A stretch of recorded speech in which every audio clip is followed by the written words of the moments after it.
David Shearer. It's a pleasure to take a call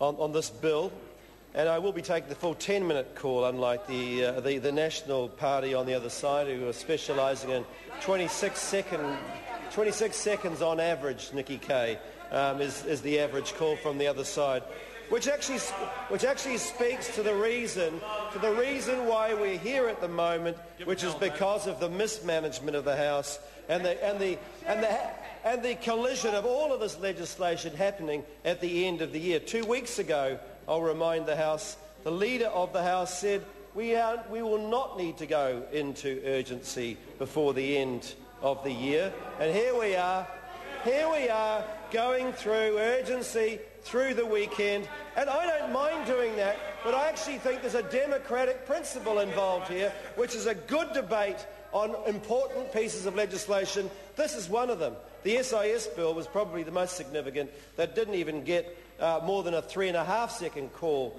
from the people from the National Party side. Mr. Speaker, this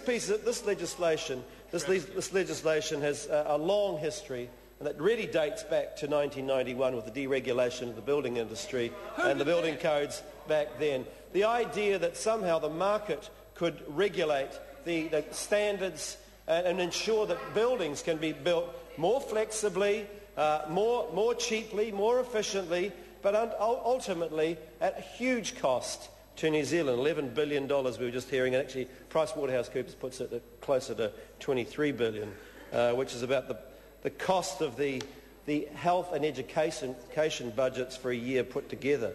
In 2004, the Labor government brought in the Building Act, which tried to tighten up considerably the regulations around buildings and building construction. I think it was perhaps too heavy in the way that was too prescriptive, and I do think that this bill does provide in a sense a rewriting of the situation back to where perhaps the natural law should lie.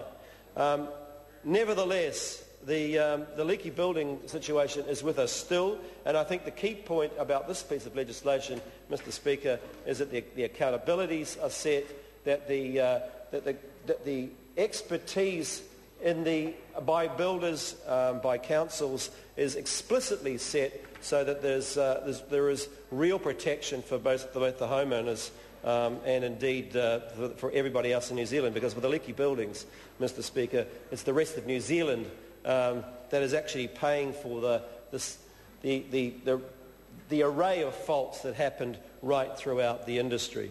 So what does this bill do, Mr. Speaker? Well, just me look at some of the things that it does do. It's moving to a more balanced building consent system. It looks at some of the lowest building work, such as a low deck, a basic shed, something that any Kiwi would go out and do and build, and it enables them to do that without a consent, which I actually think is a very welcome part of the legislation. I mean, I think we can be well and truly over-regulated.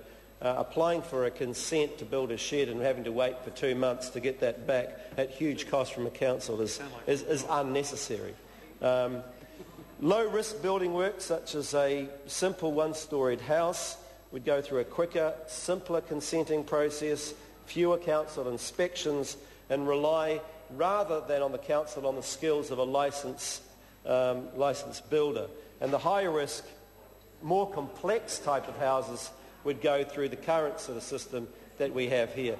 So I think these are all sensible changes to the Building Act that will make a difference in terms of the efficiency and the ability to get things done much more quickly. I think what we are also seeing in this legislation is a rebalancing of responsibility back towards professionals and tradespeople, and I think this is important.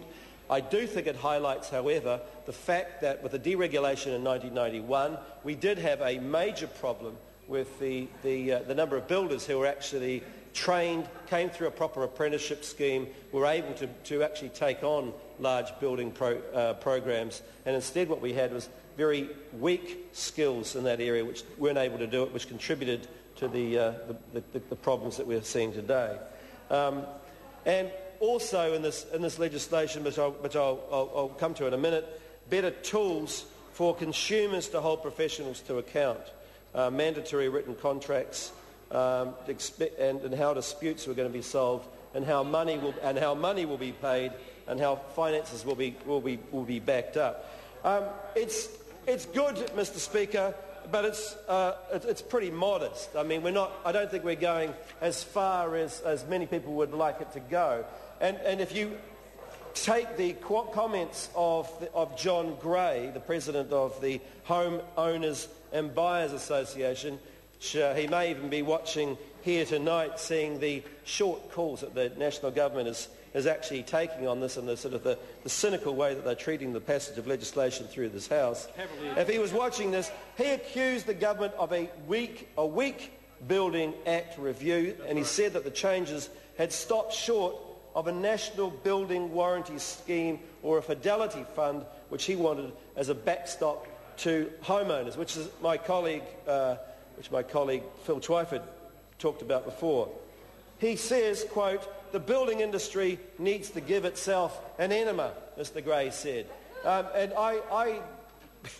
And spoken like a true builder, to the point, and to saying that basically this piece of legislation is really not as good as it could be. The focus on potential liability is a sad indictment on an industry, he says, that is still failing to focus on quality outcomes to give consumers the level of protection they deserve.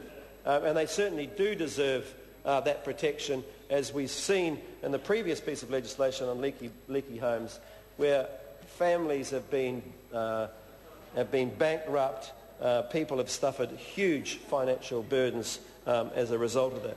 This is an extraordinarily important industry in New Zealand.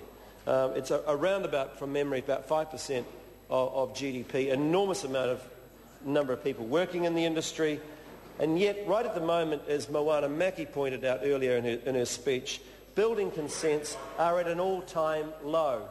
About half in Auckland, about half the number of building consents are going through at the moment than what was happening a year ago, or a year and a half ago. And I see that as the demand for housing is still there, but certainly the building is not happening. And we're going to have a major shortage of housing in the Auckland area in particular in the coming years, unless we are able to do something about it. I want to just come to a couple of points, more particularly to this legislation. Phil Twyford mentioned the Fidelity Fund. It's something that's been brought in Queensland. It has, I believe, it's a heavy-handed approach, I agree, but it does set up a fund which can be used to not only, in a sense, backstop any liabilities that could happen, but the other thing that it can do is it can contribute to the innovation and the building safety codes that we don't have at the moment. It actually offers a lot of scope to be able to do that through the use of this Fidelity Fund. One thing I do think the legislation lacks, and I believe that it should be looked at the Select Committee. There's a big gap about materials. Much of the leaky building debacle was a lot of it happened as a result of new materials that were untested, were not tested sufficiently, leaked, rotted, and consumers and owners ultimately paid the price. This does not have, and this piece of legislation does not have sufficient in it to protect the consumers from faulty products from manufacturers and from retailers, and I think that needs to be addressed. And finally, I hope that this piece of legislation brings about the culture change that needs to happen in our building environment. I don't think that it will probably do that. I think it's too light, it's too modest, it doesn't go far enough, but that is the ultimate test and the ultimate challenge which is to bring about a much more professional building practice in New Zealand.